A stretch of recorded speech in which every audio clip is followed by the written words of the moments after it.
Okay, so Connie, what'd you make? So what I made was basically a burn guard for gaiwan that would allow people to pour tea without getting their fingers burned. So a gaiwan is a lidded cup and saucer that is used in Chinese culture to brew and pour tea. All right, so when you design, so just show me kind of what you designed there, what you end up making. So this is basically something that would fit around the rim of the teacup. Yep. And there's this edge that is cut out so then people can pour the tea. Okay, all right. So how did you kind of make that? So it's made of a flexible plastic that was designed on and 3D modeled. Okay. Remember what you used to model it? Yes, I used an app called Fusion 360, 360. yeah, I think. Excellent. All right. That's basically like a commercial CAD program, which is kind of interesting. So when we make a lot of things, we make a lot of designs, sometimes we have to make compromises, Yeah. right? So what were some of the compromises that you had to make in your design? So looking at my slideshow, some compromises I've had to implement was the reduced pollution and fair wages for tea workers. Now, the printed handle is made from plastic. So until another more sustainable material can be used, that factor will not support reduced pollution. And also, another compromise I've mentioned was the fair wages for tea workers. So the higher usage of loose leaf tea does not guarantee fair wages for the tea workers, as the tea workers can still get the same amount of pay regardless of whether it's a high quality tea or a low quality tea, because a higher quality tea just requires more work and care compared to a low quality tea. So alongside the higher usage of loose leaf tea, we should also advocate for sustainably harvest loose leaf tea. Mm-hmm. So you essentially had values that you're kind of trying to put inside the thing that you made, right? So you kind of had some features, and they made people behave in a certain way. So for instance, what were some of the features inside of your design that would make people behave in a certain way or encourage them to do certain things? So my ultimate message was to make sure that people would be able to safely pour tea from a gaiwan. So my hidden message is to encourage the more usage of non-single-use tea brewing methods or just loose-leaf tea brewing methods in general.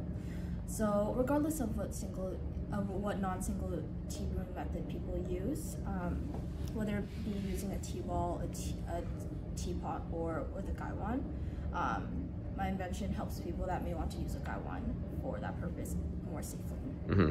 How do you feel about people who just say things like, well, you know what, I use tea bags and I like what I kind of get out of it. It's so convenient, I just kind of throw it away. What would be something that you could say to kind of like challenge their viewpoint? While I do understand the convenience of using tea bags, a lot of the times they are made with materials or held together by glue that is not biodegradable, and this negatively affects the environment. So alongside that, I would also tell them that loose leaf tea, a lot of the times, it is higher quality than the tea that you would find in tea bags, and that would also make the tea taste better in general. And sometimes, in some places, you could also buy loose leaf tea cheaper compared to those in tea bags because you could buy it in bulk. And also with loose leaf tea, you can get more brews out of it compared to a tea bag that is single use. I see.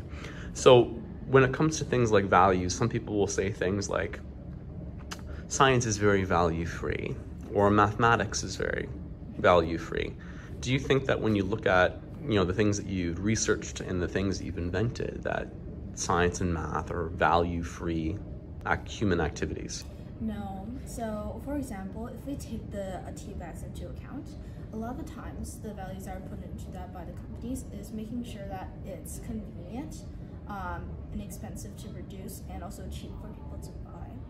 And also, usually they don't really care about the quality of tea that's put into it, as it's normally not very high quality, and because that contributes to the fact that it's inexpensive to produce.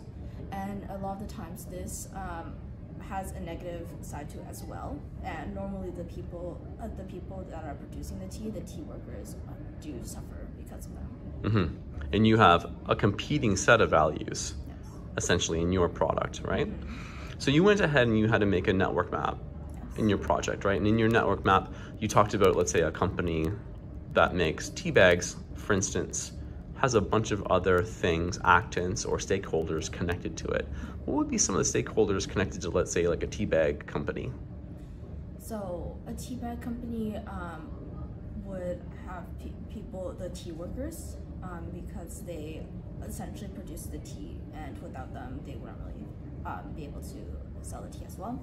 Then they also have other companies that would help produce the materials needed for the tea bags as well.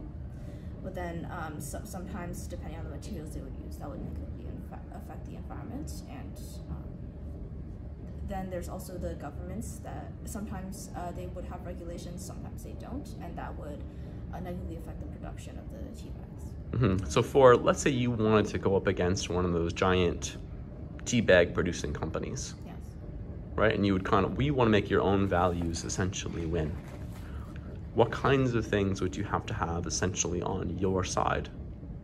So for me, I would have to make sure that I have the governments on my side, because they are the ones that would put these regulations in place that would help prevent some of the negative consequences of the tea bag companies. So, for example, the waste that they are producing, or the unethical treatment of workers.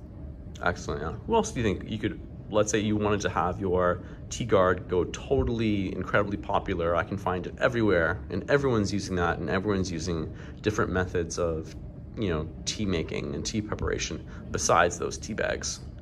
So before I get onto that, I'd like to say that even if my product doesn't go popular, what I want my ultimate goal to be is to achieve the goal of sending out the message of people just using non-single-use tea brewing methods more often in general. Mm-hmm. But if I want to do that, what I would do is connect with organizations that educate on the facts that would need to be spread to make people more inclined to use non-single-use tea brewing methods, because they would know about what is happening to the environment and the workers because of these unethical tea bags. It was fantastic, Ani. Thank you.